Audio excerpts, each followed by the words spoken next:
അമ്മയുടെ ഓഫീസിൽ ഇന്ന് ഞങ്ങൾ ഈ തിരഞ്ഞെടുക്കപ്പെട്ടെന്ന് പറഞ്ഞാൽ ഒരു സന്നിഗ്ധ സാഹചര്യത്തിൽ തിരഞ്ഞെടുക്കപ്പെട്ട ഈ ഭാരവാഹിത്വമുള്ള ആളുകൾ ഇന്നൊരു യോഗം കൂടി. ഇത് ഔദ്യോഗികമായ രണ്ടാമത്തെ യോഗമാണ്.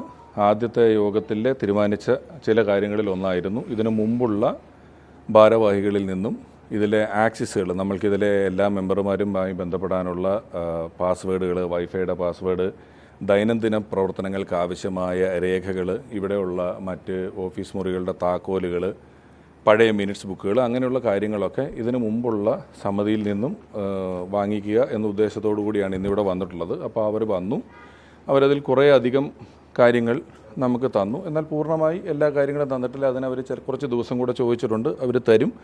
അവരുടെ ചില കാര്യങ്ങൾ പൂർത്തീകരിച്ച് തരേണ്ടതുണ്ട് എന്ന് പറഞ്ഞു. അതിനുള്ള സമയം നമ്മൾ അനുവദിച്ചു കൊടുത്തിട്ടുണ്ട്. അവരതനുസരിച്ചിട്ട് അവർ മറ്റ് കാര്യങ്ങൾ ഇതുമായി ബന്ധപ്പെട്ട് നമുക്ക് തരാനുള്ള കാര്യങ്ങൾ തരും. അതേപോലെ തന്നെ ഇതിൻ്റെ അക്കൗണ്ടൻറ്റ്, ഇതിൻ്റെ ബാങ്കിങ്ങിൻ്റെ സൈനിങ് അതോറിറ്റി ഒരു മാസം ഒരുപാട് ഈ കൈനീട്ടമായിട്ടുള്ള തുക പോകേണ്ടതും ഇൻഷുറൻസിൻ്റെ പ്രീമിയം പോലെയുള്ള കാര്യങ്ങളൊക്കെ കൊടുക്കേണ്ടത് കൊണ്ട്, മരുന്ന് സഞ്ജീവിനി പോലെയുള്ള പരിപാടികളൊക്കെ നടക്കേണ്ടതുള്ളത് കൊണ്ട് ഇതിൻ്റെ സൈനിങ് അതോറിറ്റികൾ, ബാങ്കുമായി ബന്ധപ്പെട്ട സൈനിങ് അതോറിറ്റികൾ മാറേണ്ടതായിട്ടുണ്ട്. അപ്പോൾ അങ്ങനെയുള്ള കാര്യങ്ങൾക്കൊക്കെ വേണ്ടിയാണ് ഇന്ന് ഞങ്ങളൊരു യോഗം കൂടിയത്. അതിൽ ഞങ്ങൾക്ക് കുറേ കാര്യങ്ങൾ അവർ തന്നു. ഇനിയും ഇതിൻ്റെ മറ്റ് കാര്യങ്ങൾ ഞങ്ങൾ യോഗം കൂടി ഇതിൻ്റെ മുൻകാല കാര്യങ്ങൾ പരിശോധിച്ചതിന് പ്രകാരം ഇതിൻ്റെ മിനിറ്റ്സ് ബുക്കുകൾ, ഇതിൻ്റെ അക്കൗണ്ട് സെറ്റ് ചെയ്യുന്നതുമായി ബന്ധപ്പെട്ടിട്ടുള്ള കഴിഞ്ഞ കാലത്തെ അക്കൗണ്ടുകളിലെ നമ്മളിപ്പോൾ ഇതിലെ അക്കൗണ്ടൻറ്റുമായി സംസാരിച്ചതിന് പ്രകാരമുള്ള കിട്ടാനുള്ള രേഖകൾ, ഇങ്ങനെയുള്ള കുറച്ച് രേഖകൾ തരുന്നതിന് അവർ കുറച്ച് ദിവസങ്ങൾ കൂടി വേണം എന്ന് ആവശ്യപ്പെട്ടിട്ടുണ്ട്. അത് നമ്മൾ കുറച്ച് ദിവസം കൂടെ കൊടുക്കുകയും അത് മേടിച്ചെടുക്കുകയും ചെയ്യുക. അപ്പോൾ അതുമായി ബന്ധപ്പെട്ടും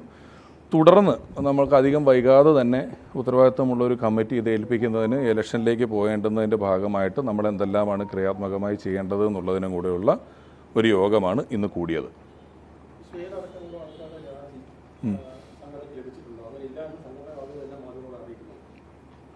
ശ്വേത അടക്കമുള്ള ആളുകളുടെ രാജി ഔദ്യോഗികമായി നമുക്ക് ലഭിച്ചിട്ടില്ല. കാരണം അവർ അങ്ങനെ പ്രഖ്യാപിച്ചുകൊണ്ട് ഇറങ്ങിപ്പോവുകയാണ് ചെയ്തത്.